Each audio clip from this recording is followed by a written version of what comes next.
Hey there, future California teacher. Welcome back to another video all about how to pass your CSET multiple subjects exam. I'm super excited because this lesson will teach you everything you need to know all about US history as well as California history.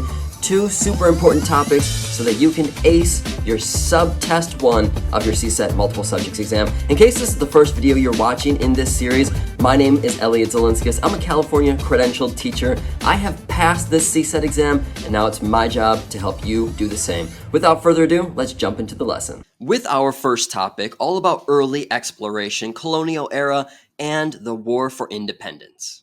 European exploration and settlement was motivated by curiosity, trade, religion, and political power. European exploration began in the 4th century BCE.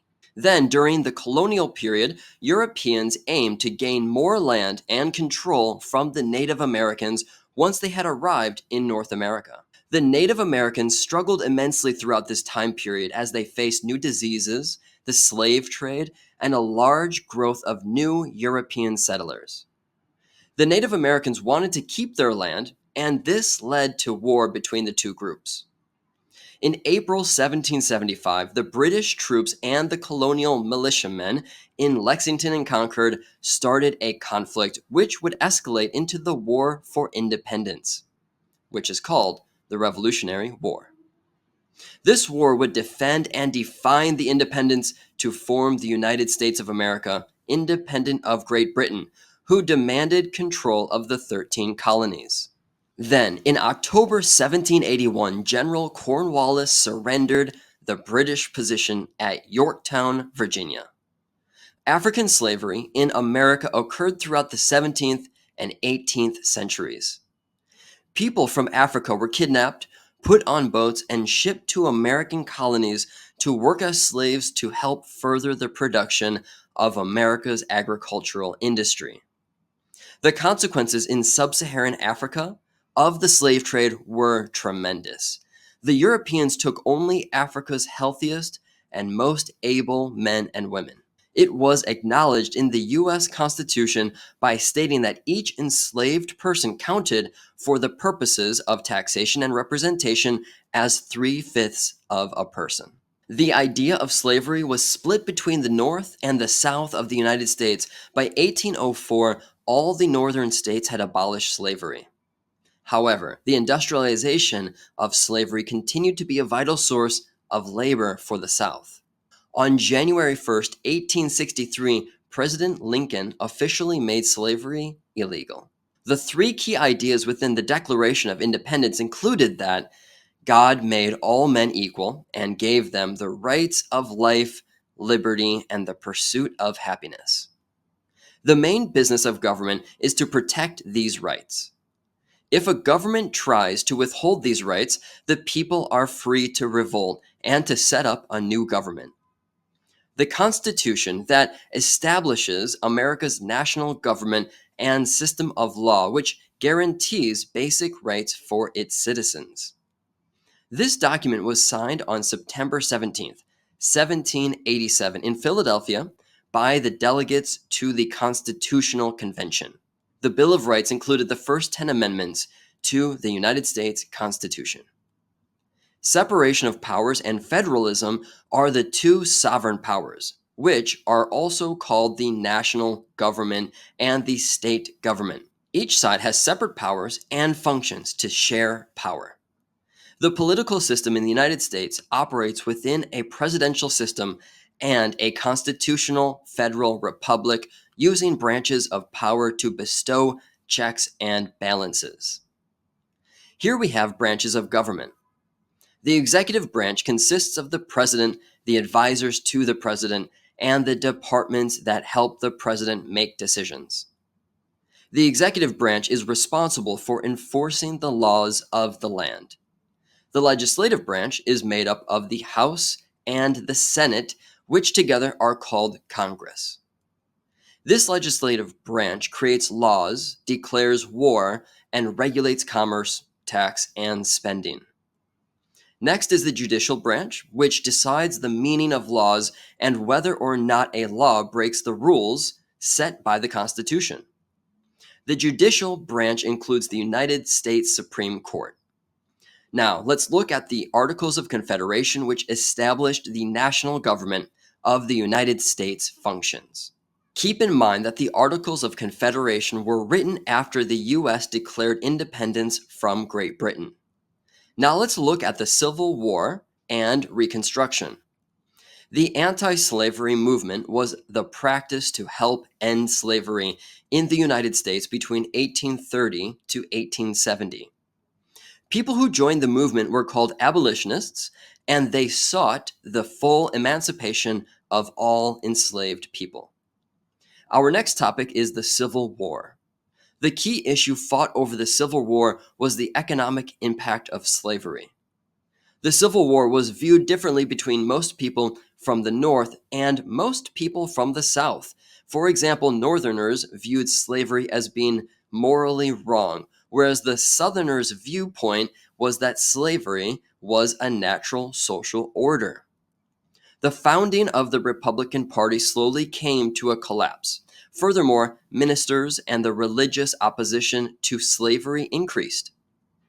Now let's move to the major battles of the Civil War, which included Battle of Bull Run, Shiloh, 7 Days Battle, Antietam, Fredericksburg, Chancellorsville, Vicksburg, Chickamauga, and Chattanooga.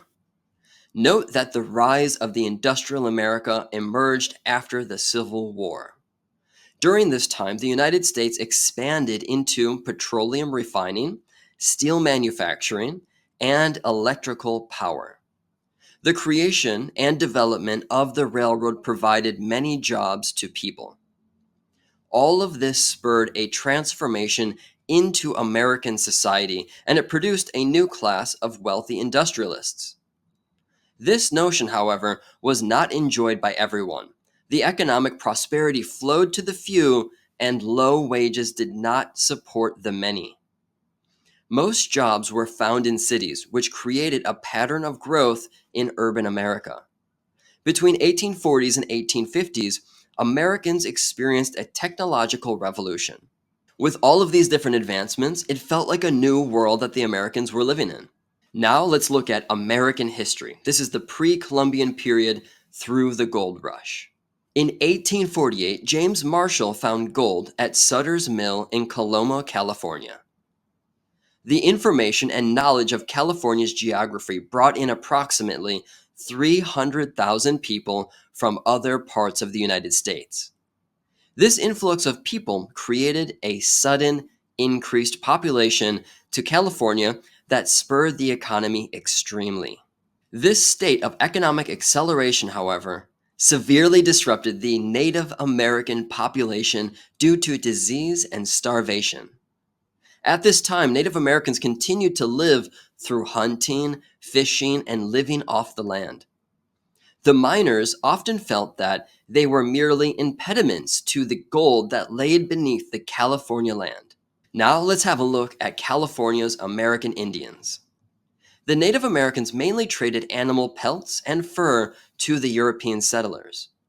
Native Americans believed deeply in nature and used folklore with symbolisms about seasons, wildlife, elements, the sky, and beyond to understand the world around them. Native Americans from California believed in animism, a religion that believes the souls and spirits of people exist as sources from Earth. The sources are often animals, plants, rocks, and pieces of earth that will make up a person. Next, we have the Spanish exploration and colonization. Here we have the mission system, which was created by the Spanish to convert Native Americans into Christians and Spanish citizens. This system had a major impact on the lives of many in California from 1769 to 1833. The California mission system transformed the California coastal regions, agriculture, from a wild place to an organized space of farming. Mexican rule in California. The Mexican War of Independence from Spain marked the beginning of the Mexican rule in California. Ranchos or cattle ranches began appearing throughout the missions. The Mexican rule in California lasted between 1821 and 1848. Between April 1846 and February 1848 resulted in the U.S.'s acquisition of more than 500,000 miles of Mexican territory, which stretched from the Rio Grande to the Pacific Ocean. During this wartime, the U.S. forces continued to defeat the Mexican forces. The dispute between the U.S. and Mexico began at the Texas-Mexico border when the two nations disagreed about the boundary lines of the countries. The Dust Bowl migration. This is considered to be the largest migration in American history.